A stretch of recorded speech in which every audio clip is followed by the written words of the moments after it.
요즘은 어떻게 지내십니까? 잘 지내셔요? 어떤 분이 그래요. 답답해 미칠 지경이에요. 그래. 답답해 미칠 지경이에요. 여러분도 답답해 미치진 않죠? 왜요? 우리는 하나님이 인도하심을 따라 사는 삶을 사는 사람들이기 때문에, 그죠? 평안함을 누리고 어디서든지 정말 주님의 은혜로 풍성한 삶을 누릴 수 있게 되기를 주님의 이름으로 축원합니다. 한동안 이렇게 카톡을 이렇게 메시지도 오는 것들을 자주 열어봤어요. 그리고 인터넷에도 자주 들어가서 이렇게 그런데 요즘은 그걸 이제 하지 않게 됐어요. 그리고 이제 오직 기도만, 하나님 앞에 더 나아가야 되겠다. 정말 하나님 이 나라와 민족을 지켜주세요. 이 나라와 이 민족이 가야 할 길로 인도해 주세요 하는 기도를 하게 됐어요. 우리가 늘 실망하지만 정치하는 사람들에 대해서 실망하죠. 말로는 다 잘 얘기하는데 그들의 행위를 보면서 우리는 실망하고, 큰 약속들 다 해놓고 그냥 약속은 하나도 안 지키는 사람들 보면서 실망하고. 자, 그런데 조금만 눈을 돌이켜보면 그 속에서도 하나님은 하나님의 일을 하신다라는 거죠. 그걸 볼 수 있는 눈이 열려져야 되는 거죠. 그죠? 하나님은 오늘도 쉬지 않고 일하시는 줄로 믿습니다. 하나님이 천지와 만물을 창조하시고 섭리하시고 경륜하시는 그 과정 속에서 세상이 돌아가는 것과 관계하지 않아요.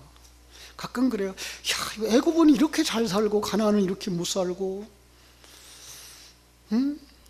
바벨론이 이렇게 강해지고 이스라엘이 이렇게 약해지고, 포로로 잡혀가고 끌려가고 성전은 무너지고, 그 속에서 하나님이 일하셨을까? 일하신 거죠. 하나님 그 속에서 하나님의 백성들을 지키시고 보호하시고 인도하신 줄로 믿습니다. 우리의 일생이 그러하고 이 민족 속에 살아나온 하나님의 사람들이 다 그러하다는 거 우리 인정할 수밖에 없는 줄 압니다. 오늘 본문의 배경도 참 앞길이 보이지 않는 캄캄한 상황이라고 백성들이 소리치고 있는 거예요. 그럴 것이, 이스라엘 백성들은 애굽 속에서 자신들의 그 단처를 구성해 보지도 않았고, 그냥 바로와 그 추종자들에 의해서 이끄는 대로 시키는 일만 하면 먹는 것 보장되어져 있었으니까요. 그런데 지금은 그들을 떠났어요. 그죠? 그들의 지도에서 벗어난 거예요.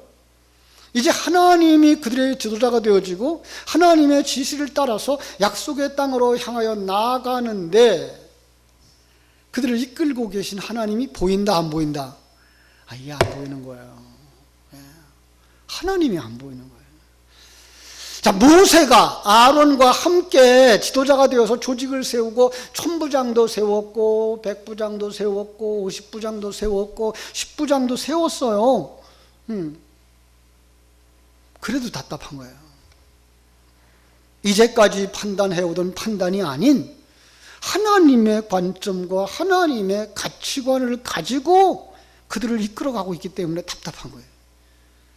십계명을 주셔놓고서는 십계명의 글자 그대로 해석을 해주는 게 아니라 그 속에 담아준 진리를 가지고 해석해주고, 도덕법을 가르쳐 주셨는데도 그 도덕법대로 하라고 하는 게 아니라 그 속에 있는 가치관을 가지고서 살아가라 그러고, 절기를 주셨어요. 유월절 주셔서 그 유월절과 함께 보리 거두어서 드리는 초실절도 드렸고, 밀을 거두는 맥추절도 주셨고, 모든 농사를 다 걷어서 곳간에 드리고, 이제 초막에 나가서 초막절을 지키는데, 그냥 금년 농사 잘 돼서 감사합니다 그리고 제사하라 그러면 얼마나 편하겠어요. 그런데 그 속에다가 이건 너희들의 구원의 문제에 관한 거야 라는 거예요. 그 양을 잡는 게가 그 양으로가 너의 죄를 씻는 게 아니고, 그 양으로 상징하고도 있는 성자 하나님이 죽으심을 상징하는 거야. 이게 이해가 안 되는 거예요. 성자 하나님 보이지도 않는데 뭐만 보여요? 양, 죽어가는 양만 보이는 거예요. 피 흘리는 양만 보이는 거예요. 고기 먹었던 그 양만 보이는 거예요. 그러니까 답답한 거예요. 그냥 추수감사절 지켜라. 금년 농사 잘 해결해 주신 것 감사합니다. 그리고 하나님께 그 감사만 드리면 되잖아. 그런데 초막절을 지키면서 너의 시작이 어디서 됐는지, 내 신앙의 과정이 어떻게 시작되었는지, 그 과정 속에서 어떻게 경쟁하며, 어떻게 싸움하며, 어떻게 옛사람 벗어버리고 새 사람으로 완성되어져 가는지를 세상 일 속에서 보고 깨달아서 내가 지금 감사해야 되는 건 너 구원받은 것에 대한 감사야. 농사가 안 되고 농사가 잘 되고 거기에 관계하지 아니하고 지금 내 모습, 내가 구원받고 있는 모습, 그 완성의 시간을 바라보면서 감사하라. 그러니까 이게 잘 안 보이는 거예요. 어린 양의 죽음을 이야기할 때도 그냥 어린 양 하나 죽었나 보다. 문간에서 그냥 목 잘려서 피 흘리고, 문 좌우 설주에 피 바르고, 문 인방에 피 바르고, 그래서 집안에서 먹은 거 얘기하지 않고, 그게 바로 성자 하나님이 당신을 위하여서 십자가에 진 그 십자가의 죽음이야. 만나처럼 우리 속에 생명으로 오셨고, 포도즙처럼 우리 속에 생수로 들어오신 거야 라고 말해주니까 이게 잘 안 보이는 거예요. 지금 분명히 그들 손에는 뭐가 있어요? 양고기가 있고 양의 피가 있는데 이걸 갖다가 예수라 그러고 이걸 갖다가 보이지 아니하는 성자 하나님의 죽음이라 그러니까 이게 보이지가 않는 거예요. 그러니까 감사할 때에 감사에 정말 축제를 하고 싶은데 그 축제에다 뭘 넣는 거예요? 불을 끄는 일을 하는 거예요. 오늘 본문 얘기가 그 얘기예요. 너희들 가나안 땅에 들어가거든 그들의 흥겨움에 빠지지 마라 이 말이에요. 24절 볼까요? 자, 23장 24절.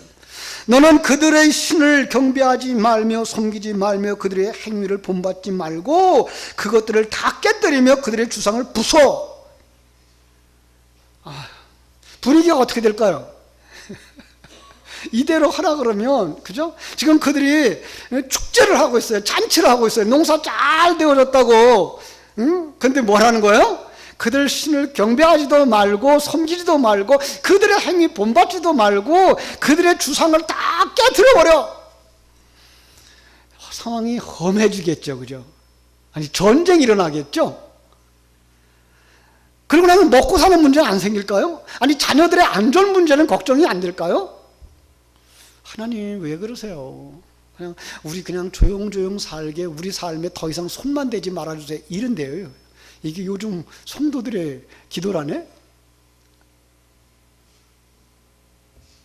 뭐 하고 싶다고요? 그냥 우리 살고 있는 데를 가만히 놔두기만 하면 된대요. 근데 하나님은 뭐라 그러는 거예요? 그거 아니고 그걸 깨 부숴 이러고 있는 거예요. 자, 너무 쉽게 생각해요. 우리는요, 성경을 읽으면서 하나님이 하시는 일이 이해가 안 될 때가 많은 거예요. 너무 쉽게 우리는 또 하나님은 좋은 결과를 예비하시고 인도하시니까 순종하는 건 좋은 거야 라고 생각하고 보니까 문제가 문제되지 아니할 것 같은데 실제적 삶을 보면 이게 어려운 거예요. 그냥 세상에 정붙이고 세상 속에서 조용하게 편안하게 그 사람들과 하나 되어져서 살고 싶은데 하나님은 뭐라 그래요? 거기서 나와. 그들과 원수가 되어져 이러는 거예요. 여러분, 이건 오늘 세상 얘기는 아니에요, 사실. 자, 그러니까는 그 요구할 때 그들이 알아들을 수가 없어요. 그런데 그것을 알아듣지 못하는 백성들도 문제지만 그 백성들을 이끌고 가는 모세는 얼마나 힘들었을까? 이런 생각을 해보게 돼요. 왜요? 자, 가끔 지도자 그룹, 모세는요, 형인 아론도 있었고 누나인 미리암도 있었죠. 한 집에 모이면은요, 모세는 형님한테 공격을 받죠. 야, 왜 넌 자꾸만 그렇게 얘기를 하니? 왜요? 아론은 동료들이 누구예요? 이스라엘의 지도자들이에요. 백성들의 소리를 듣는 거예요. 누나도 얘기를 하는 거예요. 누나도 이스라엘 백성들의 그 안악들의 그 아픈 얘기들을 다 듣는 거예요. 그러니까 그 아픈 소리를 가지고 모세한테 다 쏟아내는 거예요. 그런데 모세는 백성들의 소리를 듣고 백성들을 따라가야 돼요. 하나님의 소리를 듣고 하나님의 뜻을 따라가야 돼요. 그죠? 이게 힘든 거죠. 예. 자, 어디서든지 이 상황을 유지하고 가야 되는 모세는 정말 힘들었죠. 그런데 그를 흔들리지 않게 하고 넘어지지 않게 하는 하나의 말씀이 있었어요. 출애굽기 6장 7절에서 주신 말씀이죠. 나중에 찾아보세요. 너희를 내 백성으로 삼고 나는 너희의 하나님이 되리니 나는 애굽 사람의 무거운 짐 밑에서 너희를 빼낸 너희의 하나님인 여호와인 줄을 너희가 알지라. 이거 하고 싶은 거예요. 하나님은 이스라엘 백성들에게 이거 하고 싶은 거예요. 그러니까 이스라엘 백성들이 편안하게 살고 싶거나 이스라엘 사람들이 풍요하게 살고 싶거나 이스라엘 사람들이 강대국이 되게 하고 싶은 것이 하나님의 뜻이 아니라 그 속에서 너희들은 내 백성이고 나는 너의 하나님이야. 너희들을 구원하여서 하늘나라의 백성으로 삼고자 하는 일을 알게 하기 위해서 너희들의 인생을 이끌어가는 나 여호와야 라고 하는 말씀이에요. 여러분, 우리의 신앙생활은 여기에 있습니다. 때로는 우리가 신앙생활을 하면서 이 문제도 해결됐으면 좋겠고 저 문제도 해결됐으면 좋겠고 우리 기도해가지고 우리 축구팀이 이겼으면 좋겠고 우리 야구팀이 이겼으면 좋겠고, 그죠? 우리가 지지하는 정당이 이겼으면 좋겠고 우리가 이 땅에서 잘 살았으면 좋겠고 이 땅의 것들이 형통하고 내 마음대로 됐으면 좋겠다라고 생각하고 그것이 안 돼서 불평하고 그것이 되어져서 좋다고 이야기하는데 하나님의 관심은 이 세상에서 당신이 지지하는 정당이 집권당이 됐어, 잘했어, 이 얘기를 하고 있는 게 아니라 그 속에 너는, 이걸 얘기하고 있는 거예요. 너는 하나님의 사람으로 살고 있니? 너는 하나님과 함께 동행하고 있니? 하나님은 그 일을 위하여서 이 역사를 움직여가고 있는 거야. 너의 인생을 이끌어가고 있는 거야 라고 말씀하시는 거죠. 자, 지금 이스라엘 백성들이 바로 앞에서 20장부터 시내산에 올라가서 십계명을 받았습니다. 십계명에다가 진리를 담아서 받았어요. 그렇죠? 도덕법을 받았습니다. 거기다 절기를 지키라고 명령을 받았습니다. 그런데 그것들을 세상적으로 해석하지 아니하고 하나님의 관점으로 보라는 거예요. 보이지 아니하는 것을 근거로 보라는 거예요. 그것을 믿고 그것을 의지하며 나가라는 거예요. 당장 급한 게 뭐죠? 당장 급한 게 배고파서 걱정이고 당장 급한 게 길 걸어가다가 발 다쳐서 넘어져서 불편하고, 예.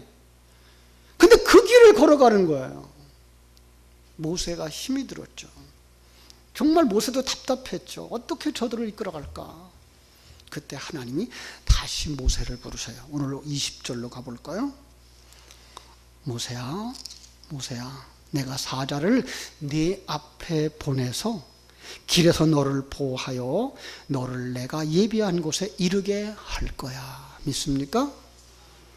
네. 빌립보서 1장에서 보면은 우리 안에서 착한 일을 행하시는 여호와가 뭐 하신다고요? 반드시 이루실 줄을 우리가 믿습니다의 고백이 나오도록 하시는 하나님이라는 거죠. 그렇습니다. 자, 모세야, 내가 사자를 네 앞서 보내서 길에서 너를 보호하고 너를 예비한 곳에 이르게 할 거야. 여러분, 오늘 살아가는 성도들이 언제나 주님 앞에 앉을 때마다 이 음성을 듣게 되기를 주님의 이름으로 축원합니다. 김 목사, 김 장로, 김 권사, 내가 사자를 앞서 보내서 길에서 너를 보호하고 너를 지켜서 내가 예비한 곳에 이르게 할 거야. 믿습니까? 하나님이 이제 예비한 곳이 어딘지 알겠죠. 이스라엘 백성들에게는, 성경 속에 나오는 이스라엘 백성들에게는 가나안 땅이지만 여러분과 내게 있어서 예비된 곳은 어디입니까? 천국이죠. 그럼요. 근데 천국에 들어가려면 어떤 사람이 되어야 돼요? 천국에 살 만한 사람이 되어줘야 되는 거예요. 천국의 생명을 가진 자요, 천국의 눈을 가진 자요, 천국의 가치관을 가진 자가 되어줘야 되는 거예요.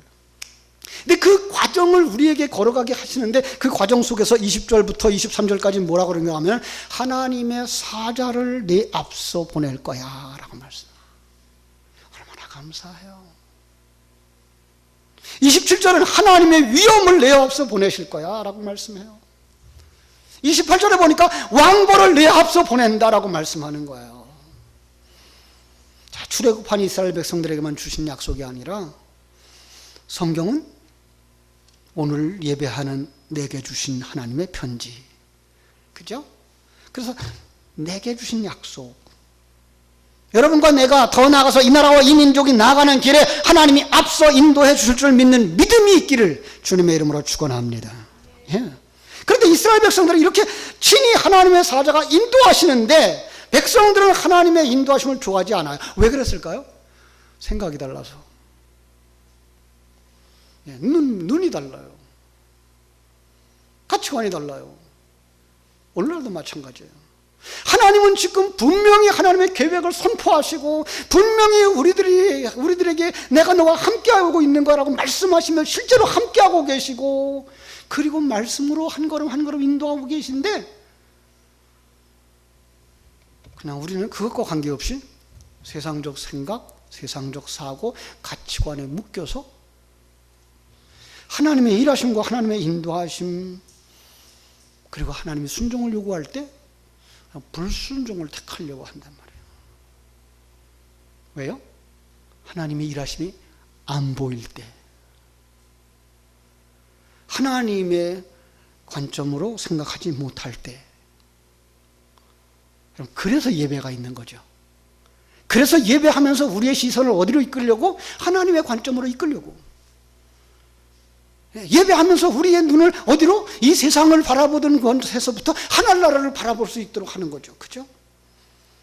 그래서 우리가 하나님의 사람이라는 거 다시 한번 강조하고, 하나님의 사람들은 어떻게 살아야 할 것이며, 어떻게 사는 것이며, 그리고 어떻게 살아가야 될 것인가를 가르쳐 주시고, 그러면 우리에게 뭐예요? 일하시는 하나님을 보게 하고, 그죠?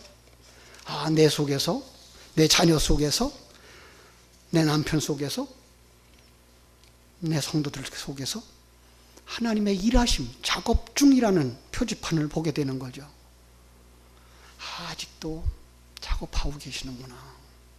지금도 일하고 계시는구나. 그 일하는 상황이 시대적인 상황일 수가 있고, 그 일하는 상황이 때로는 가정 속에서 부딪힘일 수도 있고, 때로는 말다툼일 수도 있고, 때로는 생각이 다른 것일 수도 있다는 거죠. 여러분, 이 생각이 여러분의 심령 속에 항상 자리 잡게 되기를 주님의 이름으로 축원합니다. 그래서 21절, 너희는 삼가 그의 목소리를 청종하고 그를 노엽게 하지 말라. 그가 너희의 허물을 용서하지 아니할 것은 내 이름이 그에게 있습니다. 여호와의 사자, 하나님의 뜻을 전하는 자의 말을 듣고 그를 노엽게 하지 마라. 그럼 어떻게 하라? 순종하라, 이런 거죠. 하나님이 모세를 사자로 사용한 거예요. 사람들의 눈에 보이도록 구름기둥, 불기둥을 사용한 거예요. 그런데 왜 이스라엘 백성들이 여호와의 사자가 인도하는 것을 원망하고 불평하며 따라가지 않으려고 했죠? 안 보여서. 얼마나 싫었으면요, 그들은 뭐라 그랬다고요? 다시 애굽으로 가고 싶어. 옛날이 더 좋아. 여러분, 우리 가운데도 그런 생각하는 분들이 있습니까? 하나님의 인도하심을 믿는다는 분들이, 여기까지 인도함을 받은 것이 하나님이 하셨다는 것을 믿는 사람들이 이 길을 왜 무시하고 그 너머 뒤에 있었던 옛날로 돌아가고 싶어요? 하나님이 함께 하셔서 나를 재창조하고 있다는 사실을 믿는 분들이, 그럼 옛날이 좋아요? 지금이 좋은 거예요? 훨씬 지금이 좋은 거죠. 그렇죠? 물론 하나님께서 약속하신 젖과 꿀이 흐르는 땅으로 인도하는 그 길이 세상 사람들의 눈에는 이게 잘 안 보였어요. 세상 사람들의 잣대를 대고 보면은요, 이건 힘들었어요. 물도 없죠. 양식도 없죠. 가는 길도 보이지 않죠. 하늘에서 만나가 내리는 것, 그것 외에는 먹을 게 없죠. 하나님이 주시는 생수가 아니면 마실 수도 없죠. 그러면서 그 길을 걸어서 40년을 가면서 이건 내가 한 거야 라고 내놓을 게 있어요, 없어요? 없는 거예요. 다 하나님이 하셨어요. 다 하나님이 하셨어요. 여러분, 이걸 누가 원하시는 거예요? 하나님이 원하시는 거예요. 하나님이 우리에게 원하시는 거예요. 여러분과 내가 살아온 지금까지의 삶은 누가 하셨다고요? 하나님이 하셨다고요. 내가 자랑할 게 아무것도 없는 거예요. 그 없도록 하시고 계시고 그렇게 만드시고 계신 거예요. 이게 하나님의 체질로 바뀌지 않으면 우리가 뭐 한 거예요? 답답한 거예요. 이 체질로 바뀌어지지 않으면 우리는 불평할 수밖에, 원망할 수밖에 없고 옛날이 좋았어라고 말할 수밖에 없는 거죠. 우리가 보면 참 어리석죠, 그죠? 근데 우리가 지금 그 어리석은 길을 또 걸어간다고요. 왜요? 우리 속에 아직도 뭐가 남아있어서? 옛사람이 남아있어서. 바울 사도가 그래서 로마서 7장에서 그런 거예요. 정말 공고해. 이 사망의 몸에서 나를 좀 누가 해방해 시켜줄까? 이 죽어야 되는 옛사람, 이게 떨어져 나가지도 않아. 그래서 그냥 우리가 예배는 드리지만 예배 후에 한 주간 살다 보면 또 내 모습대로 살고 또 내 멋대로 살고 또 내가 주인 되어서 살고 주일날 또 주님 앞에 오면 하나님 죄송합니다 그래. 참 우린 뻔뻔해, 그죠? 지난주에도 그렇게 회개해서 뭔가 좀 달라져야 되는데 물론 달라졌겠죠. 눈이 더 밝아졌겠죠. 그래서 더 큰 흠이 보이는 거겠죠. 예. 그래서 오히려 감사해야 되는 거죠. 그렇죠? 참으로 하나님께서 함께 하시는 그 놀라운 뜻을 안다면 우리는 조금 더 위로받을 수 있을 거예요. 그래서 신명기 8장 2절로 3절을 읽어드릴게요. 신명기 8장 2절로 3절. 네 하나님 여호와께서 이 40년 동안을 내게 광야길을 걷게 하신 것을 기억하라. 이는 너를 낮추시며 너를 시험하사 내 마음이 어떠한지 그 명령을 지키는지 지키지 않는지 알려 하심이니라. 너를 낮추시며 너를 줄이게 하시며 또 너도 알지 못하며 네 조상들도 알지 못하던 만나를 네게 먹이신 것은 사람이 떡으로만 사는 것이 아니요 여호와의 입으로 나오는 모든 말씀으로 사는 줄을 내게 알게 하려 하심이니라. 이게 보이면 조급해진다, 안 조급해진다? 조급할 이유가 없다. 그죠? 이게 안 보이면 조급한 거죠. 이게 안 보이면 불평이 나오는 거죠. 그리고 자기가 만든 길로 가고 싶은 거죠. 그러분들에게 경고합니다. 잠언서 14장 12절. 어떤 길은 사람이 보기에 비록 바르나 필경은 망하는 길이다. 사망의 길이다. 잠언서 14장 12절이에요. 사람 보기에는 바른 길인데, 사람 보기엔 성공의 길인데 마지막이 뭐라고요? 사망의 길이라는 거예요. 여러분 절대로 이 길 가시면 안 됩니다. 세상에서 조금 약해도 괜찮아요. 조금 배고파도 괜찮아요. 조금 헐벗어도 괜찮아요. 어디 가면 돼요? 천국 가면 돼요. 근데 이 세상에 아무리 잘 살아도, 아무리 좋은 차 타고 다녀도 지옥 가면 황인 거예요. 그죠? 사랑하는 여러분, 우리는 이 세상에서 보암직하고 먹음직한 것 추구하지 마시고 하나님이 주신 만나를 먹고 하나님 주신 생수를 마시고 하나님이 원하는 하나님의 사람, 정말로 하나님의 사람답게 살아가는 그 길, 힘들지만 고통스럽지만 누가 앞서가신다? 주님이 앞서가신다. 주님이 내 손잡아 인도해 주신다. 반드시 승리하게 될 줄로 믿습니다. 그래서 마지막에 이것이었어. 하나님 이걸 위해서 우리에게 이 과정을 거치게 했던 거야 라고 찬송하고 기뻐하고 하나님께 영광 돌릴 수 있는 승리자들이 다 되시기를 주님의 이름으로 축원합니다.